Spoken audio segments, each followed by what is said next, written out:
मेरी प्यारी बहनों, आज हम जिस मौजू पर करेंगे वो है लेट्स टॉक मेंटल हेल्थ। इसमें मैं आपको मेंटल हेल्थ के बारे में बताऊंगी।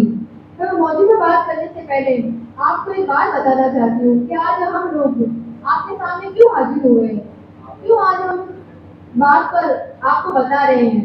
तो उसका जवाब ये होगा कि अल्लाह की मोहब्बत, अल्लाह की रजा के लिए हम आपको ये बात बता रहे हैं, क्योंकि हम खैर उम्मती है, हम खैर का हुक्म देने वाले हैं। इसीलिए मैं आज आपको मेंटल हेल्थ के बारे में बताऊंगी कि मेंटल हेल्थ, एक मेंटल डिस्टर्ब इंसान कैसा होता है, उसको देखिए कैसे पता चले कि वो मेंटल डिस्टर्ब है, या फिर उसके अंदर क्या सिम्टम्स है जिससे हमें पता लगता है कि ये सब मेंटल डिस्टर्ब है। तो इसके बारे में आपको मैं बताना चाहूंगी। मेंटल हेल्थ, इसका सबसे बड़ा ताल्लुक एक दूसरे के साथ अच्छा बिहेव करने से होता है। एक शख्स जो दूसरों के साथ अच्छा रहता है, खुद भी खुश रहता है, दूसरों को भी खुश रखता है, और अपनी फैमिली को देख कर भी उसको अच्छा फील होता है, वो अपनी फैमिली के साथ अच्छा टाइम स्पेंड करता है। इसके बाद आपको, अगर वो शख्स अकेला रहना पसंद करता है, उसे फैमिली के साथ में ज्यादा रहना पसंद नहीं है, या फिर वो सोशल लाइफ से दूर हो जाता है, मतलब अकेला हो जाता है, तो वो सब मेंटल डिस्टर्ब हो सकता है।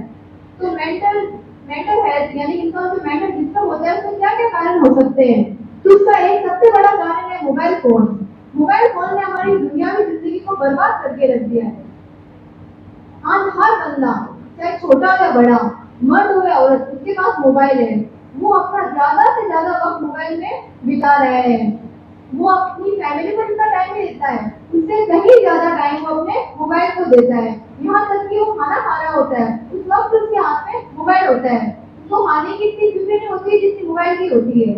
उसके बाद इंसान जब फैमिली फंक्शन में जाता है जहाँ पूरी फैमिली आती है, मतलब ये बहुत कम चांस मिलते हैं पूरी फैमिली होती है, जहाँ हमारे कजन वगैरह सब आते हैं, तो उनके साथ मिलने जुलने की बजाय वो सब होते साथ में हैं, फिजिकली साथ होते हैं लेकिन मेंटली अलग होते हैं, सब अपने मोबाइल बिजी होते हैं और सब कहीं और ही खोए हुए होते हैं। तो इससे क्या होता है, इंसान का इरिटेशन होता है, एंजाइटी डिप्रेशन का शिकार हो जाता है इंसान, उसको तो हर चीज का चिड़चिड़ा सा दिखता है। और इस जैसे मेंटल डिस्टर्ब का मैंने आपको एक कारण मोबाइल बताया है, इसका एक दूसरा कारण इंसान की सही डाइट भी हो सकती है।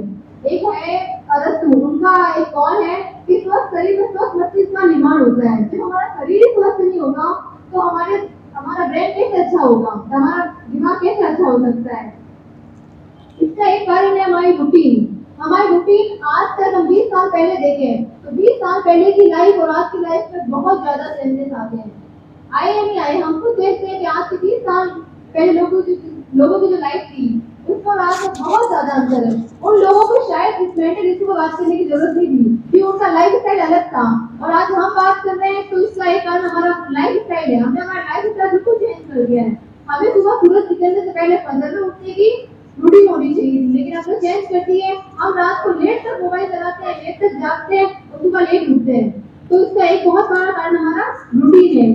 इसके और भी बहुत से कारण हो सकते हैं, जैसे अमीरी गरीबी, किसी पसंदीदा चीज या शख्स का न मिलना, या दुनिया की ख्वाहिशात जो हमें आगे से आगे, मतलब ये मिल गई जिससे ज्यादा मिलनी चाहिए, ये नहीं मिली तो हम उसके लिए अभिष्ट हो जाते हैं। उसके लिए खुद को बोलते हैं, कभी दूसरों को, कि हमें क्यों नहीं मिली, मुझे ये मिलनी चाहिए थी। इसकी चीज होती है कि मुझे ये चीज मिलनी चाहिए थी, इस शख्स के पास ये चीज है तो मेरे पास क्यों नहीं है, ये चीज मेरे पास होनी चाहिए थी। और ये सब चीज इंसान को मेंटल डिस्टर्ब कर देती है। और ये मेंटल डिस्टर्ब आज में कौन होता है, जिसके पास सब्र की नेमत नहीं होती है, जिस इंसान के पास इल्म की दौलत होती है, अल्लाह को राजी करने की रजा होती है कि अल्लाह को मुझे राजी करना है, और सबसे बड़ी इल्म की नेमत होती है, तो वो सब्र करना अपने आप सीख जाता है। और जिस इंसान को सब्र करना आ जाता है ना, उस इंसान को शायद, मुझे भी लगता है ये मेंटल इश्यू बात करने की जरूरत होती है, क्योंकि वो इंसान अपनी जो बात इंसान दुनिया में किसी से नहीं कह सकता,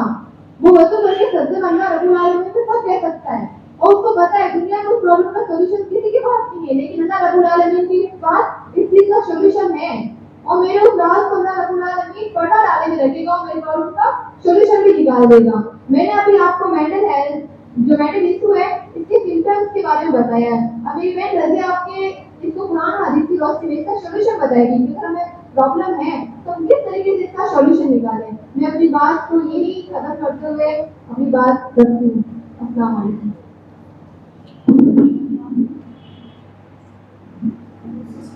माशाअल्लाह बहन संजीदा ने बहुत अच्छे तरीके से हमें बताया कि इसके सिम्टम्स क्या होते हैं और मेंटल हेल्थ इशू है क्या। अब मैं आपको मेंटल हेल्थ इशू के कुछ सॉल्यूशन बताऊंगी, गौर फरमाइएगा।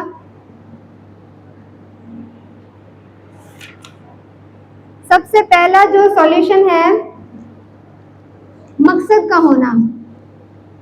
अल्लाह ताला ने इंसान को इस दुनिया में भेजा है एक मकसद के लिए, है ना। क्या है वो मकसद, आप जानते हैं? कोई बता सकता है क्या मकसद है वो? अल्लाह की इबादत के लिए, और अल्लाह ने कानून बनाया हमारे लिए, किताब कुरान बनाई हमारे लिए, उसको चलाने के लिए, है ना। कानून तो बनाया अल्लाह ने, लेकिन उसको चलाएगा कौन? हम सब। हमारी जिम्मेदारी है कि हम अल्लाह की बात को अल्लाह के बंदों तक पहुंचाएं। तो सबसे पहला जो होना चाहिए वो एक मकसद, बामकसद इंसान होना चाहिए। अगर एक इंसान बामकसद है ना, तो वो इधर उधर भटकेगा ही नहीं। उसकी नजरें हमेशा कहाँ होगी? अपने मकसद की तरफ होगी। और अगर हमारे पास कोई मकसद है तो जो फालतू की चीजें होती है ना, वो हमारे दिमाग में नहीं आएगी, क्योंकि हम हर वक्त अपने मकसद के बारे में सोचते रहेंगे कि मुझे इसके लिए क्या करना चाहिए, क्या अच्छा और बेहतर करना चाहिए, जिससे मैं अपने मकसद को जल्दी से हासिल कर सकूं और इससे दूसरों को भी फायदा पहुंचा सकूं, है ना।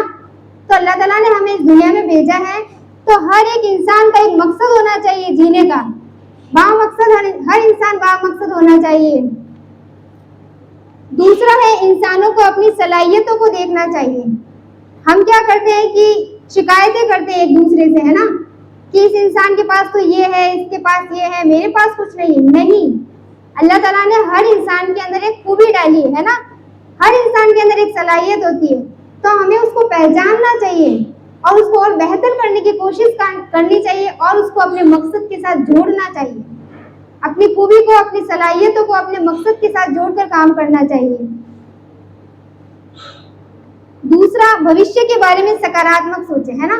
काफी बार क्या होता है कि स्टूडेंट खासकर जो होते हैं वो अपने भविष्य को लेकर बहुत ज्यादा चिंतित होते हैं कि मुझे भविष्य में क्या करना चाहिए, मैं साइंस ले लूं, इसमें इतना पैसा लगेगा, इसमें ये होगा ये होगा। तो अल्लाह ताला ने जब सब कुछ हमारे लिए पहले से तय करके रखा है, तो हम इतना इतना टेंशन क्यों लें। हम अभी जब प्रेजेंट में है तो हमें अभी के बारे में सोचना चाहिए। हाँ, फ्यूचर के लिए भी कुछ मकसद होने चाहिए, लेकिन उसके लिए हमें डिप्रेशन नहीं होना चाहिए। तीसरा है, हर बात पर रिएक्ट करना बंद करें। हमारी आदत होती है कि जिस बात की हमें नॉलेज नहीं होती ना, हम उसमें भी कूद पड़ते हैं, है ना। तो जहां तक हमें जिस चीज की नॉलेज है, हम उसी बात को लेकर बात करें। जिस चीज की हमें नॉलेज नहीं है, हमें उस चीज की बात भी नहीं करनी चाहिए। हाँ, उसको जानने की कोशिश करनी चाहिए। चौथा है, घर परिवार वालों के साथ बैठे और अपनी समस्या उनसे साझा करें, है ना। आजकल क्या होता है कि सबके पास फोन है। हम अपने जितने भी समस्याएं होती है, जो भी हमारी प्रॉब्लम होती है, हम काम करते हैं, क्या करते हैं, फोन के ऊपर जाते हैं, कोई गाना सुनते हैं, अपने आप को रिलैक्स फील करवाते हैं ना। अपनी जो भी प्रॉब्लम्स होती है हमें अपने परिवार के साथ शेयर करनी चाहिए। खासकर जब हम मगरिब के बाद खाना खाकर परिवार के साथ बैठते हैं ना, गॉसिप करते हैं, तो उस दौरान हमें अपनी दिन भर की जितनी भी हमें कोई प्रॉब्लम आई है या हमने कोई अच्छा काम किया है, तो परिवार के साथ हमें शेयर करना चाहिए, कुछ बात करनी चाहिए डेली के लिए। उसके आगे, अल्लाह पर ईमान। जिस इंसान का अल्लाह पर ईमान होता है वो कभी डिप्रेशन पर नहीं जाएगा। जो इंसान अल्लाह पर भरोसा करता है ना, वो कभी भी डिप्रेशन में नहीं जाएगा। माहिर नफ्सियात अपनी किताब बैक टू रिलीफ, यानी जो नफ्स की स्टडी करते हैं ना, जो मेंटल इश्यूज होते हैं ना, मेंटली हेल्थ की जो स्टडी करते हैं, उन्होंने अपनी किताब में लिखा है कि जो लोग इबादत गाह में जाते हैं और अल्लाह पर ईमान रखते हैं, उनकी नफ्सियाती कैफियत, यानी उनकी जो मेंटल हेल्थ होती है, वो आम लोगों के मुकाबले बहुत बेहतरीन होती है। यानी जो लोग दरसगाह में जाते हैं, इबादत गाह में जाते हैं, थोड़े वक्त के लिए जाते हैं, तो उनकी जो मेंटल हेल्थ होती है वो दूसरे लोगों के मुकाबले बहुत ही बेहतरीन होती है, क्योंकि वो क्या करते हैं, वहां जाकर अल्लाह की बात को सुनते हैं, खुद भी सुनते हैं और दूसरों को भी सुनाते हैं।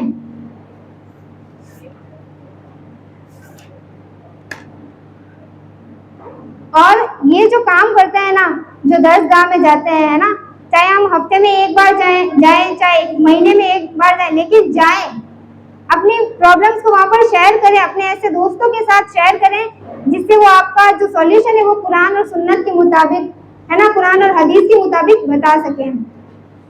और ऐसे जो लोग होते हैं जो इबादतगाह में जाते हैं, उनके दिल में आप खुद देखोगे कि उनके चेहरे पर, उनके दिलों में इतना सुकून होता है जितना कि हमारे अंदर नहीं होता है।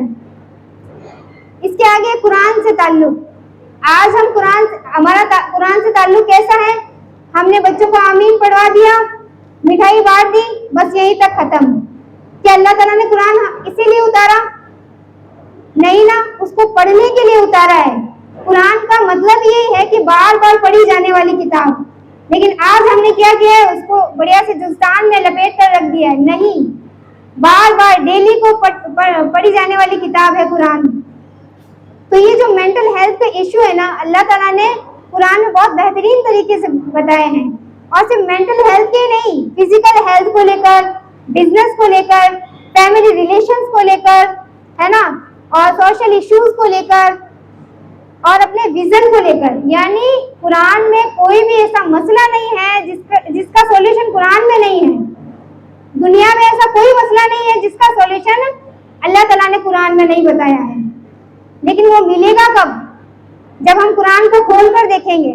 हम अपना सॉल्यूशन कहाँ ढूंढते हैं? मोबाइल में ढूंढते हैं, दोस्तों के साथ बाहर पार्टीज करते हैं, है ना, गाने सुनते हैं, सोशल मीडिया पर जाते हैं, वहां हम अपना सॉल्यूशन ढूंढते हैं। वहां ये सॉल्यूशन कभी भी नहीं मिलेगा। अल्लाह ताला ने हर बात का सॉल्यूशन कहाँ दिया है? कुरान मजीद में दिया है। पूरा नमूना है। अल्लाह के रसूल क्या है? कुरान का पूरा नमूना है। और कुरान तो वो किताब है, ज़ालिकल किताबु ला रैब फी। क्या कहा अल्लाह ताला ने? ज़ालिकल किताबु ला रैब फी। बेशक कुरान वो किताब है जिसमें कोई शक की बात नहीं। पहले ही कह दिया कि बेशक कुरान वो किताब है जिसमें कोई शक की बात नहीं, कोई शक व शुबहात बाकी नहीं रखा। हर मसले का हल अल्लाह ताला ने कुरान में बताया है। और मिलेगा कब? जब हम उसे खोलकर पढ़ेंगे और बार बार पढ़ेंगे। क्योंकि कुरान किताब वही है जिस मकसद के लिए हम उस किताब को खोलते हैं, वो मकसद का हल हमें मिल जाता है। लेकिन हम खोलकर देखें तब ना। अल्लाह ताला कुरान में फरमाता है, ए मेरे बंदो, तुमने अपने नफ्स पर जुल्म किया है, मायूस होने की जरूरत नहीं, अल्लाह तुम्हारे गुनाह इकट्ठे माफ कर देगा। अब काफी बार क्या होता है कि हमसे कोई गलती हो जाती है ना, इंसान की फितरत में है। आदम अलैहिस्सलाम से लेकर दुनिया में आज तक जितने भी इंसान आए हैं ना, सबने तौबा की है ना तौबा, किसी ना किसी गलती पर हमने तौबा की है। तो ये इंसान की फितरत में होता है, मुकम्मल कोई इंसान नहीं है। एवरीथिंग इज परफेक्टली इम्परफेक्ट, है ना। हर इंसान के अंदर कोई ना कोई खूबी भी होती है, कोई ना कोई कमी भी होती है। परफेक्ट कोई भी नहीं होता है, परफेक्ट सिर्फ अल्लाह ताला है। तो अल्लाह ताला ने कहा है कि अगर तुमसे कोई गलती हो जाए तो उस पर गम ना करो, उस पर अपने आप को परेशान मत करो। अल्लाह ताला ने तौबा का जरिया हमें बताया है कि तुम मुझसे तौबा करो और दोबारा उस गलती को ना करने का मुझसे वादा करो, है ना। तौबा करने का मतलब ये तो नहीं है कि हमने एक बार गलती कर दी, फिर तौबा कर ली, फिर गलती कर दी, फिर तौबा कर ली, है ना। तौबा करने का मतलब ये है कि हम अल्लाह से ये वादा कर ले कि हम ये गलती वापस नहीं दोहराएंगे। इसके बाद अल्लाह के सामने जवाबदेही को हमेशा ध्यान में रखना। अगर एक इंसान दुनिया और आखिरत को जब भी अपने जहन में रखेगा तो वो अपना हर कदम सोच समझकर उठाएगा कि मुझे जो भी कदम उठाएगा पहले ये सोचेगा कि मैं अल्लाह के सामने इसका क्या जवाब दूंगा या दूंगी। मौत को याद रखना, ऑब्वियसली जो मौत को याद रखेगा वो आखिरत को भी याद रखेगा। सबसे आखिर में ये कहना चाहूंगी कि मॉडर्न वो इंसान नहीं होता जो लग्जरी लाइफ जीता है, जिसके पास अच्छे कपड़े हैं, जिसके पास अच्छा मोबाइल है, पैसे हैं, वो इंसान मॉडर्न नहीं है। मॉडर्न वो है जिसके पास कोई मकसद है जीने का, जो बामकसद है, जो अपने मकसद के लिए जीता है, वो इंसान मॉडर्न है। और जितना हम इन चीजों के बारे में सोचते हैं ना कि हाँ काश मुझे ये मिल जाता, काश मेरे पास ये चीज होती, काश मैं वहां घूमने जाता, तो उतना ही ज़्यादा हम डिप्रेशन में आते जाते हैं। तो हमें हर हाल में अल्लाह ताला का शुक्रिया अदा करना चाहिए। आखिर में एक शेर के साथ मैं अपनी बात को ख़त्म करना चाहती हूँ। दुनिया के लिए इतनी मोहब्बत कर जितना कि तुझे यहाँ रहना है। दुनिया के लिए इतनी मोहब्बत कर जितना कि तुझे यहाँ रहना है। आखिरत के लिए इतनी मोहब्बत कर जितना कि तुझे वहाँ रहना है। यानी हमारी जो हमेशा हमेश की जो जिंदगी है ना, ये दुनिया नहीं, ये तो सिर्फ चंद दिनों की है। हमेशा की जिंदगी हमारी आखिरत में होगी। मैं अपनी इस बात को यही ख़त्म करते हुए आगे जीआईयू का इंट्रोडक्शन देने के लिए बहन सुलेम को दावत देती हूँ। आप जीआईयू जोधपुर यूनिट की मेंबर हैं।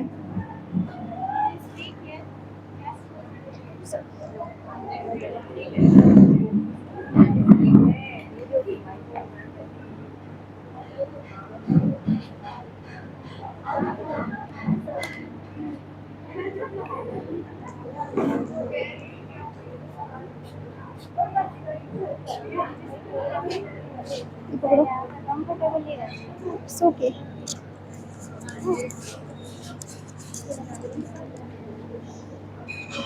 इसे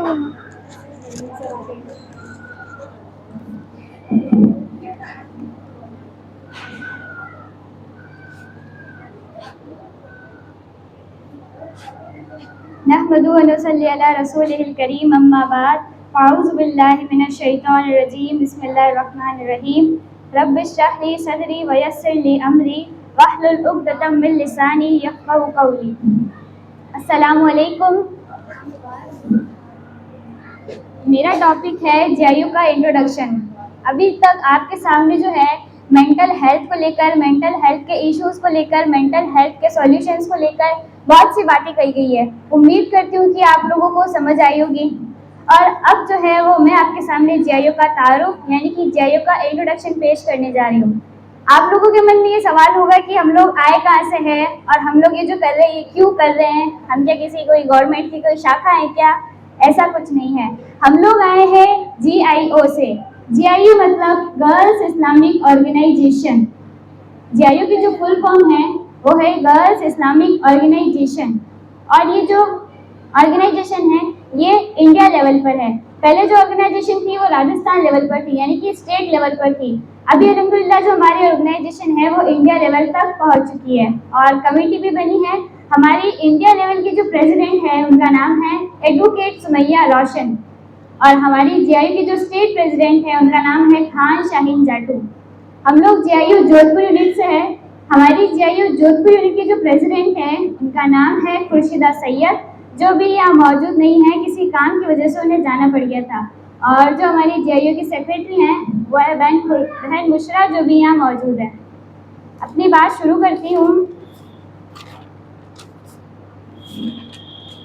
जीआईओ यानी कि गर्ल्स इस्लामिक ऑर्गेनाइजेशन ये एक ऐसा ग्रुप है जो स्टूडेंट्स और गर्ल्स के अंदर इस्लाम का सही शऊर पैदा करने का काम करता है।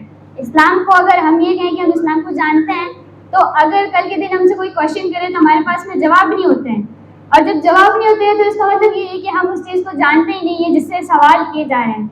जीआईयू जो है वो एक ग्रुप है, एक संगठन है, एक ऑर्गेनाइजेशन है जो कि गर्ल्स के अंदर, स्टूडेंट्स के अंदर काम करती है, इस्लाम का सही शऊर पैदा करती है और उनको इस्लाम के सही तसव्वुर से वाकिफ करवाती है। अब आप लोग ये कहेंगे कि जीआईयू काम क्या करती है और कैसे करती है। जीआईयू अपने काम करने में जो है वो 3 खास बातों का ख्याल रखती है। पहला ये है कि जीआईयू के काम करने की जो बुनियाद है वो अल्लाह की किताब कुरान मजीद और रसूल सल्लल्लाहु अलैहि वसल्लम की सुन्नत होगी।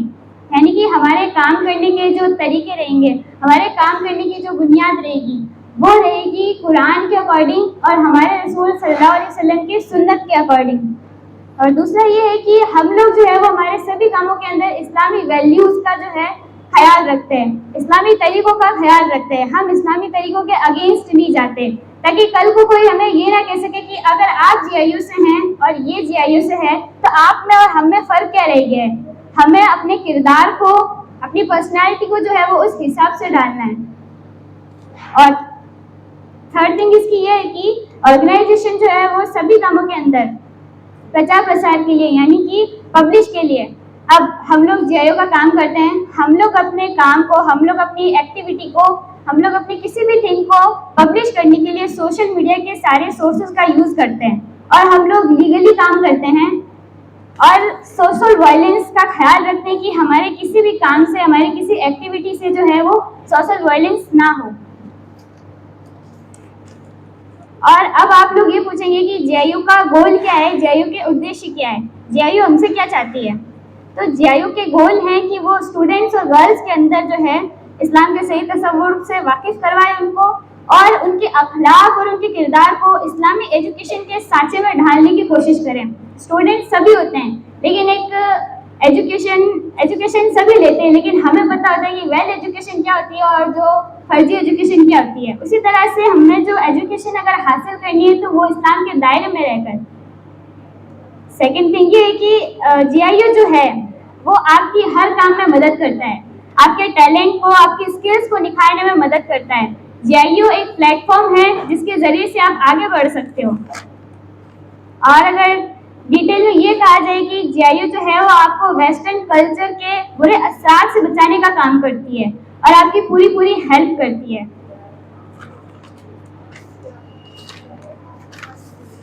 और अगर मैं आपसे ये पूछूं कि हमारी जिंदगी जीने का मकसद क्या है तो आप लोगों के पास क्या जवाब होगा? कोई बताए कि हमारी जिंदगी जीने का मकसद क्या है?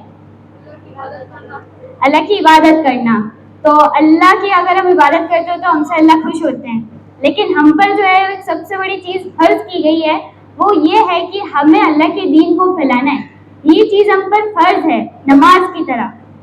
फर्ज मतलब समझ गए, फर्ज है तो है, हर हाल में अदा करना है। तो हम लोग इबादत से अल्लाह को खुश कर सकते हैं, लेकिन हमें अल्लाह का फर्ज भी अदा करना है। और वो हम कैसे कर सकते हैं?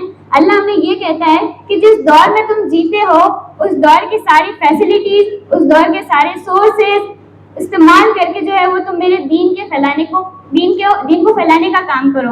अब हम जिस दौर में जी रहे हैं उसके अंदर सबसे बड़ी पब्लिश करने वाली चीज़ क्या है? Social media. सोशल मीडिया के जरिए से, और हम खुद अगर एक स्टूडेंट्स हैं तो हम कैसे कर सकते हैं अल्लाह के दीन को हम लोग कैसे फैला सकते हैं? क्या हम एक अकेले, क्या मैं अकेली बाहर जाके ये कह सकती हूँ कि अल्लाह के दीन में शामिल हुई है? क्या मैं दीन की दावत दे सकती हूँ? एक अकेला इंसान ऐसा काम नहीं कर सकता। उसको ग्रुप की जरूरत होगी, उसको टीम की जरूरत होगी और उसको पीछे सपोर्ट की जरूरत होगी। इसीलिए जेआईयू जो है वो एक प्लेटफॉर्म है अल्लाह के दीन का काम करने का। और ये जो है ये सिर्फ इसके अंदर दीन की बातें नहीं होती है, जैसे कि गर्ल्स है, गर्ल्स के टॉपिक, गर्ल्स के इश्यूज पर भी जो है इसके अंदर सॉल्यूशन दिए जाते हैं। वुमेन्स इश्यूज पर भी इसके सॉल्यूशन दिए जाते हैं। जेआईयू आपकी हर तरह से हेल्प करती है, आपका सपोर्ट करती है। हम यहाँ आए हैं इसीलिए यहाँ पर जेआईयू का इंट्रोडक्शन रखा है ताकि आप लोग जो है हमारी टीम से मुखातिब हो, आप उसको जाने, आपको इंटरेस्ट है, आपको ये लगे कि स्टूडेंट तो हम भी हैं, स्टूडेंट आप भी हैं, स्टूडेंट हम भी हैं, हम भी पढ़ते हैं, आप भी पढ़ते हैं, लेकिन फर्क क्या है कि हम लोग जो है वो एक तंजीम से जुड़ के काम करते हैं और आप लोगों को है अभी तक उसका इल्म नहीं है। तो बस इसी के साथ मैं अपनी बात खत्म करती हूँ। जज़ाकल्लाह। अच्छा, एक इन्फॉर्मेशन ये देनी थी कि जेआईयू जोधपुर यूनिट, जेआईयू के अंदर, जोधपुर के अंदर जेआईयू के 2 सर्कल है। एक है नागुरी गेट सर्कल इकरा स्कूल और एक है नई सड़क पर हिदायत मिली स्कूल। नई सड़क के लिए आप रजाबादी से कांटेक्ट कर सकते हैं और नागुरी गेट के लिए आप हमारी सेक्रेटरी से कांटेक्ट कर सकते हैं, बहन मुशरा रब्बी। जज़ाकल्लाह।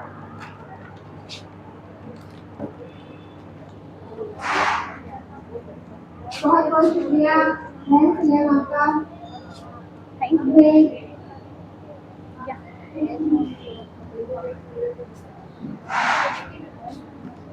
अब मैं दावत देती हूँ नवीन सर को कि सर यहाँ आए और हमें हमारे लिए दुआ करें और इस प्रोग्राम का इख्तिताम करें और इस प्रोग्राम के बारे में दो शब्द कहें।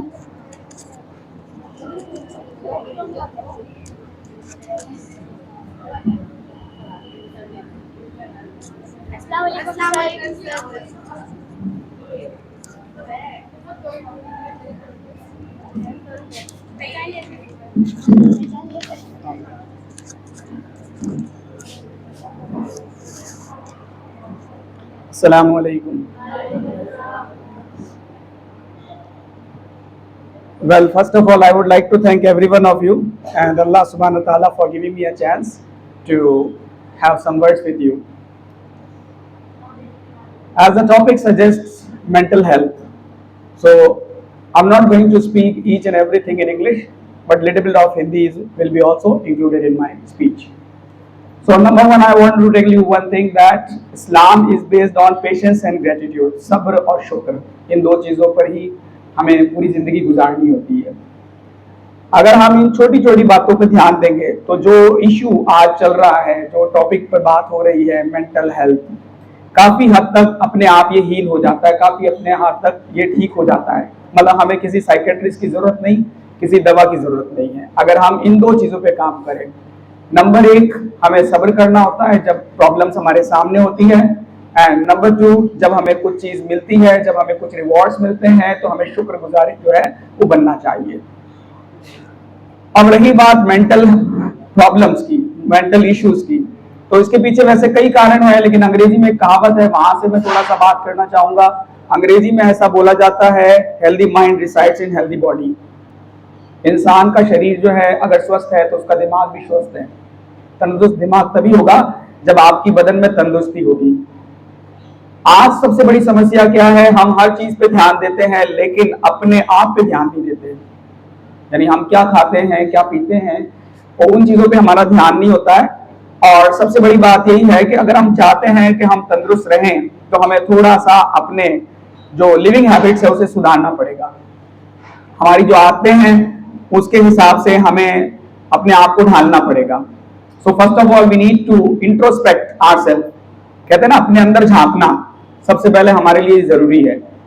कारण ये है कि बहुत सारी बार ये देखा जाता है कि हम देरी से उठते हैं और देरी से सोते हैं, तो इस वजह से हमारी बहुत सारी नमाज या यूं भी हम देखा जाए तो हमारे बहुत सारे काम कहीं ना कहीं पेंडिंग हो रहे होते हैं. तो इस तरह से एक स्ट्रेस आता है हमारे ऊपर, क्योंकि काम हो नहीं रहा होता है, जल्दबाजी में होते हैं, तो स्ट्रेस ऑटोमेटिक हमारे ऊपर आता है. और स्ट्रेस का ही दूसरा स्टेप बनता है एंजाइटी, जिसे हम बेचैनी कहते हैं. और यहां से शुरू होती है आपकी मेंटल इश्यूज, मेंटल प्रॉब्लम्स. फिर हम सोचते हैं कि हमारे साथ ऐसा क्यों हो रहा है, मेरे सारे काम बिगड़ रहे हैं. सबसे बड़ी बात अगर मैं कहूं, the root cause of this problem is to make a time table. हम जब तक टाइम टेबल नहीं बनाएंगे कुछ भी करने के लिए, कहते हैं कि if you plan to fail you fail to plan. अगर आप जिंदगी में कुछ बनना चाहते, कुछ करना चाहते, तो सबसे पहला काम है आप योजना बनाइए, प्लान बनाइए. अगर आप प्लान नहीं बनाते हैं तो आपने असफल, नाकाम होने का प्लान बना लिया. इसलिए जब भी कोई काम करना होता है तो प्लानिंग के साथ ही करना चाहिए. प्रॉब्लम क्या है, हम अपनी दिनचर्या, जो जिंदगी हमें मिली है, उसमें हम बिना टाइम टेबल चल रहे हैं. बिना टाइम टेबल, जब मर्जी आती है तब खा लेते हैं, जब मर्जी आती है तब पढ़ाई कर लेते हैं, जब मर्जी होता है वो काम हम करते हैं. इस तरह से हमारी हेल्थ भी अच्छी नहीं रहती है और हमारे काम भी सही नहीं हो रहे होते हैं. तो सबसे पहला काम क्या है, हम सबको अपने आप को एक टाइम टेबल बना के देना चाहिए. हम कितने बजे सोएं, कितने बजे उठें. नंबर दो, हमें ये ध्यान रखना चाहिए कौन सी ऐसी चीजें हैं जिनकी खाकर, जिन्हें लेकर जो है हम अपने आप को तंदुरुस्त बना सकते हैं. जो ग़िज़ा जरूरी है हमारे शरीर के लिए, वो बहुत जरूरी चीज है, उस पर हमें ध्यान देना चाहिए. अक्सर ये देखा जाता है कि we don't have our breakfast, नाश्ता ही नहीं लेते हम, जबकि साइंस ये कहता है कि आपने हमेशा नाश्ते पर ध्यान देना है. You should have a breakfast like a king. जैसे किंग लोग जो है नाश्ता करते हैं, उसमें जो चीजें वो शामिल करके रखते हैं वो चीजें हमें खानी चाहिए. बट अनफॉर्चुनेटली हम लोग यहाँ पर एक ट्रेंड हो गया है कि हम ब्रेकफास्ट लेते ही नहीं है, सीधा लंच ले लेते हैं. ऑलरेडी पूरी रात हम कुछ खाए हुए नहीं होते हैं और फिर ऊपर से जो है स्ट्रेस के साथ हम जागते हैं, काम कर रहे होते हैं, तो हमारी हेल्थ पर नेगेटिव इफेक्ट आता ही आता है. तो मैं ज्यादा तो नहीं बोलूंगा, बस इतना ही आपसे कहूंगा कि सबसे इंपॉर्टेंट चीज ये है, आप अपनी जिंदगी में एक टाइम टेबल बना लो. क्या खाना है, कैसे खाना है, कितना खाना है और किस तरह से हमें अपने दिन गुजारना है, ताकि हम हर काम को वक्त पे करेंगे तो बहुत हद तक ये मेंटल स्ट्रेस से अपने आप को बचा सकते हैं, बहुत हद तक. तो लाइफ में प्लानिंग, जैसे कि अभी मैंने सुना किसी ने कहा कि हमारी जिंदगी में जब तक मकसद नहीं आएगा तो कामयाबी नहीं मिलेगी. और वैसे भी हम सबको इस दुनिया में भेजा ही इसीलिए गया है कि हम सबका एक मकसद जोड़ दिया गया. The purpose of our life is to pray. है ना। हम सबकी जिंदगी को जोड़ दिया गया है इस बात से कि हम दुनिया में अल्लाह रब्बुल आलमीन की हम्दो सना बयां करें, लेकिन हम कहीं ना कहीं वो मकसद छोड़ दिए हैं, तो प्रॉब्लम अब क्रिएट हो रही है। तो इसी तरह से हमने जिंदगी में जो छोटे छोटे मकाम बना रखे हैं, क्योंकि जिंदगी जितनी भी चलनी है कुछ करने के लिए हम सोचते हैं, तो जब तक हमारी जिंदगी में टारगेट नहीं होंगे, एम नहीं होंगे, लक्ष्य नहीं होंगे, मकाम नहीं होंगे, तब तक हम आगे नहीं बढ़ पाएंगे। ये ऐसे ही है जैसे आप तैयार होकर रेलवे स्टेशन गए और वहां खिड़की पर टिकट खिड़की वाले से बोलते हैं कि मुझे एक टिकट दे दो भैया, मुझे जाना है, तो शायद वो आपसे सवाल पूछेगा जाना कहाँ है ना। आपने कोई मंजिल बना रखी है क्या? तो हमारी काम में हमारी कोई मंजिल ही नहीं है, और बिना मंजिल जब हम कुछ काम करेंगे तो जाहिर सी बात है हम भटक कर इधर उधर चले जाएंगे। तो इसी वजह से ये सारी प्रॉब्लम्स आज क्रिएट हुई है, जिसे मेंटल हेल्थ के नाम से जानते हैं, जो कहीं ना कहीं एक बीमारी भी है। So last I would like to say that make a time table of your life and live accordingly. थोड़ा मुश्किल होता है लेकिन लिव अकॉर्डिंगली, कोशिश करें जितना आपसे हो सकता है, एंड इंशाल्लाह you will see good results. Program बहुत अच्छा लगा, थोड़ी देर ही में आया, लेकिन जो बातें मैंने सुनी वाकई ये बातें प्रैक्टिकल हैं। अगर हम इसे अप्लाई करें, इंप्लीमेंट करें अपने जिंदगी में, तो बहुत कुछ सीखने को मिलता है, साथ में दीन और दुनिया हमारी संवरती है। तो मैं अल्लाह रब्बुल आलमीन से यही दुआ करता हूं कि इस तरह के प्रोग्राम्स वक्त वक्त पर होते रहें, और चूंकि आप पढ़े लिखे लोग हैं तो बहुत जरूरत है हमें, हमारी कौम को, आप लोगों की, और आप जो है इस काम को बखूबी अंजाम दें। चलिए, तो मैं अपनी बात को यहीं पर खत्म करता हूँ। शुक्रिया आप सभी का, थैंक यू।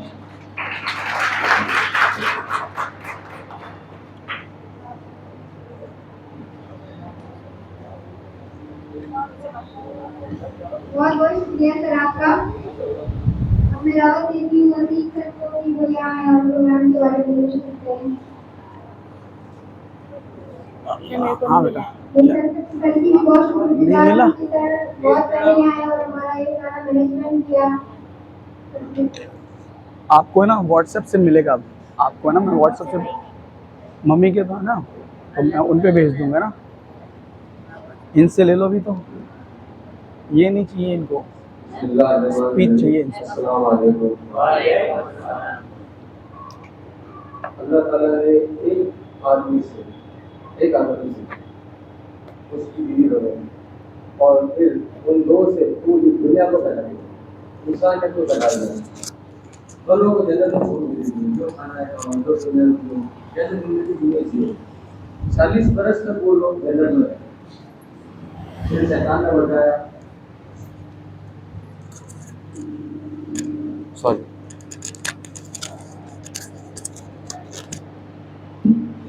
फिर शैतान ने उनको भटकाया, और उसके नतीजतन उन्होंने एक सेब खाया। सेब तो हम कहते हैं, फल कुछ भी खाया उन्होंने, और जब अल्लाह ने उनको मना कर रखा था वही काम उन्होंने किया, तो उसकी सजा उन्होंने पाई कि उन्हें दुनिया में फेंक दिया गया। और अल्लाह ने अपने बंदों से फरमाया कि जन्नत के लिए तुम पैदा किए गए हो और तुम्हारे लिए दुनिया बनाई गई है। अब इस दुनिया में जब हमें फेंक दिया गया तो वो तमाम ऐश और आराम हमसे छीन लिए गए। जी, मैं एंड कर दूंगा। तो सारे ऐश और आराम छीन लिए गए, हमारे ऊपर मुसीबतें डाल दी गई। अल्लाह कहता है कुरान में, हम तुम्हारी औकात से ज़्यादा तुम पर बोझ नहीं डालते, लेकिन अल्लाह कह रहा है कि हम तुम्हें आजमाएंगे। किन्हें आजमाएंगे? जो ईमान वाले होंगे। ईमान वालों को अल्लाह आजमाएगा, सबसे पहले भूख से, फिर आजमाइश होगी तुम्हारे दुश्मनों को तुम पर मुसल्लत करके। आज जो हालात है हमारे वही है। और हिंदुस्तान की अगर मैं बात करूँ तो 77 साल की नींद का भुगतान आज हम भुगत रहे हैं। आज एक ये लड़कियों की टीम खड़ी हुई है। मैं इलेक्शन में कैंपेन किया, मैंने देखा लड़कियों को, लेकिन कोई तंजीम नहीं होती उनकी। वो ठीक है एक पार्टी के लिए काम करी थी, लेकिन तंजीम जब भी बनी है GIO, अब जिस तरह की बातें कर रही है, तो मैं ये देख रहा हूँ कि इनमें इल्म किस हद तक आ चुका है।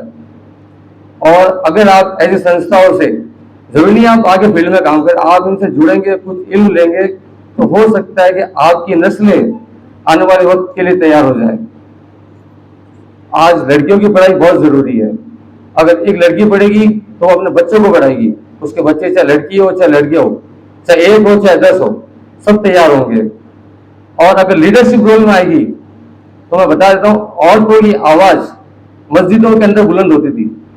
जब उमर फारूक ने रजी अल्लाह तआला अन्हु ने कहा कि मैं चाहता हूँ कि मेहर की एक रकम मुकर्रर कर दूं, तो एक औरत खड़ी, उसने कहा कि है उमर तुम्हें क्या इख्तियार है। जब अल्लाह ने इस पर कोई हद जारी नहीं गई, अल्लाह कहता है कि तुम ढेरों खजाना लुटा दो, तो तुम कौन होते हो। तो हजरत उमर ने कहा कि आज एक बुढ़िया ने मुझे दीन सिखाया है। तो वो एक लीडरशिप रोल थी। जब आप लीडरशिप में आते हो आपकी आवाज बुलंद होती है। मैं यहाँ पे कई लड़कियों को यहाँ पे कहता हूँ कि आप बोले, जोर से बोले, स्पीक करें जोर से। आपके अंदर का डर खत्म होना चाहिए, आपकी आवाज बाहर आनी चाहिए। इसका मतलब ये नहीं चिल्लाना है, लेकिन जहाँ जोर जरूरत है, जैसे नूह अलैहिस्सलाम ने कहा अल्लाह मैंने अपनी कौम की तरफ तेरा पैगाम पहुंचाया, तो इन्होंने कान में उंगली डाल ली। मैंने इशारों में समझाया, इन्होंने पर्दा लगा लिया। तो मैंने चिल्लाना शुरू कर दिया दीन को पहुंचाने के लिए। तो मैं ये जो बात कह रहा था कि जीआईओ जिस लेवल पे आके काम कर रही है, एक शुरुआत है। 77 साल हम सोए रहे, आज शुरुआत हुई है, कल बेहतर होगा। आप लोग इनसे जुड़े, फील्ड में ना सही नॉलेज लें, ग्रुप बनाएं और अपना जितना बेहतर से बेहतर हो सके वो करें। मैं बस बहुत कुछ था कहने के लिए, लेकिन जब मैडम ने कहा कि जीआईओ के बारे में बोल रहे हैं तो मैंने एंड कर दिया उसको। एक जो बात मैं कहना चाह रहा था कि अल्लाह ताला जैसे जैसे हम पर आजमाइश आएगी तो हमें क्या करना चाहिए। तो अल्लाह ताला कहता है कि तमाम के तमाम इंसान घाटे में है, तमाम इंसान घाटे में है। इब्न कसीर ने लिखा कि अल्लाह ताला पूरा कुरान में उतारता, सिर्फ एक आयत उतार देता तो इंसानों के लिए काफी थी। और अल्लाह ताला आगे कह रहा है कि तमाम के तमाम इंसान घाटे में है, सिवाय उनके जो ईमान लाए, जिन्होंने नेक काम किए, जिन्होंने हक की दावत दी और जिन्होंने सब्र किया। और अल्लाह ताला जो कहता है कि हम तुम्हें आजमाएंगे, जिसने सब्र किया वही कामयाब होगा। आज हमारी समस्या यह है कि हमें फरिश्ते चाहिए, चाहे सौर के रूप में चाहे बीवी के रूप में। बीवी सौर क्या चाहता है कि मैं जो ऑर्डर दूं पूरा होना चाहिए बिना किसी ना नुकुर के। बीवी क्या चाहती है, इस तरह की फरमाइश है। तो फरिश्ते चाहिए हमें। तो क्या हमें बनाया गया अल्लाह ने इंसान खलीफा बना दिया हमें कि अपने फैसले तुम खुद करो। फरिश्ते तो अल्लाह के हुक्म के मोहताज है। जो अल्लाह ने हुक्म दे दिया शादी हुक्म, वो तो लौटा ही नहीं जाएगा। जब अल्लाह ने फरिश्ते को उतार दिया, अगर वो जमीन पर आ गया तो कयामत तक वो यहीं पे रहेगा। लेकिन हमें तो छूट दी है कि दुनिया में जियो, अपने फैसले लो। जब तुम पैदा हुए थे तुम इस हाल में थे कि तुम जाहिल थे, लाचार थे, लेकिन हमने तुम्हें माँ बाप दिए जिन्होंने तुम्हारी खिदमत की, तुम्हें बुलंदी को पहुंचाया, तुम्हें इल्म दिया हमने। आज देखिए टेक्नोलॉजी किस लेवल पर पहुंच चुकी है हमारी। लेकिन अगर तुम अल्लाह के दीन से हटे तो तुम खत्म कर दिए जाओगे।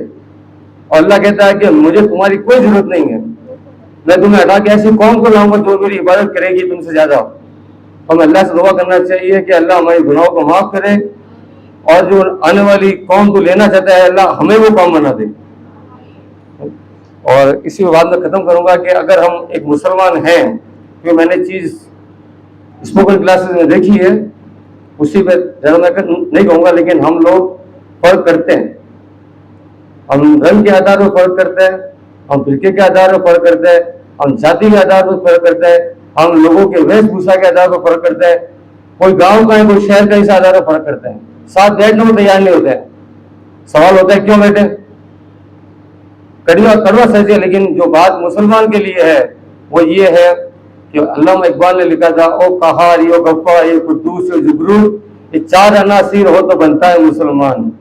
जो बात करे नरमाई से, काम करे जुस्तजू से, अपने निगाह पाक रखे, अपने निगाह में किसी को ऊंचा नीचा नहीं समझे, अपने दिल को पाक रखे, दिलों में जलन, हसद, कीना, ये चीजें ना रखे, और अपने जीबान से, अपने हाथों से नुकसान ना पहुंचाए किसी को। तब तो तुम बनोगे मुसलमान। और बाकी तो हम जी रहे हैं जिंदगी और नतीजा हमारे सामने है। आज हम शुरुआत कर रहे हैं, अगर हम इसी में लगातार रहे तो इंशाअल्लाह हम अनकरीब हम कामयाब होंगे।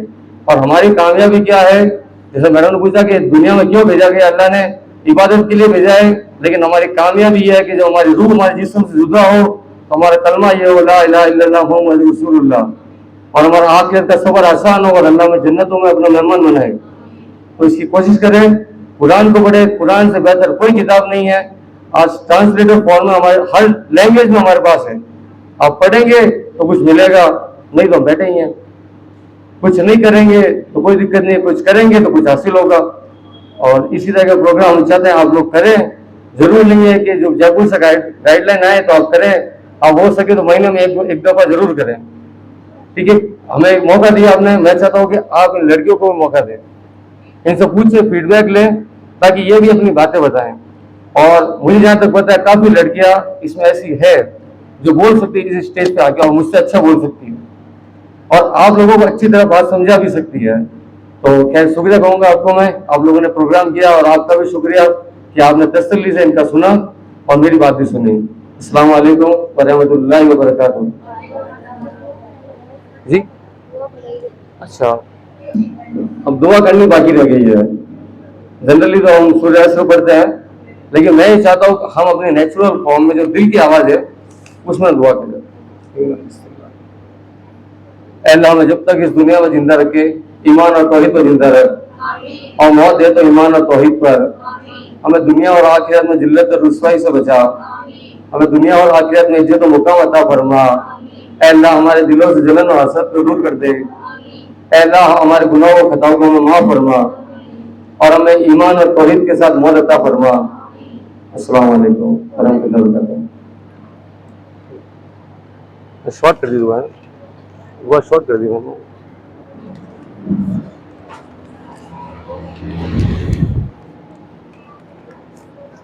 क्लास अटेंड कर लो। मैं आप सबकी बहुत शुक्रगुजार हूँ कि आप सबने अपना बहुत ही कीमती वक्त हमें दिया। सुनना क्या? आप सबको स्पोकन इंग्लिश सुनना क्या? इसको जरूर पढ़िएगा। हाँ ठीक है इसी के साथ मैं इस प्रोग्राम का इख्तिताम का स्पीच ठीक थी? तो आखिरी दवाना अल्हम्दुलिल्लाह रब्बिल आलमीन। हाँ आवाज आ रही थी।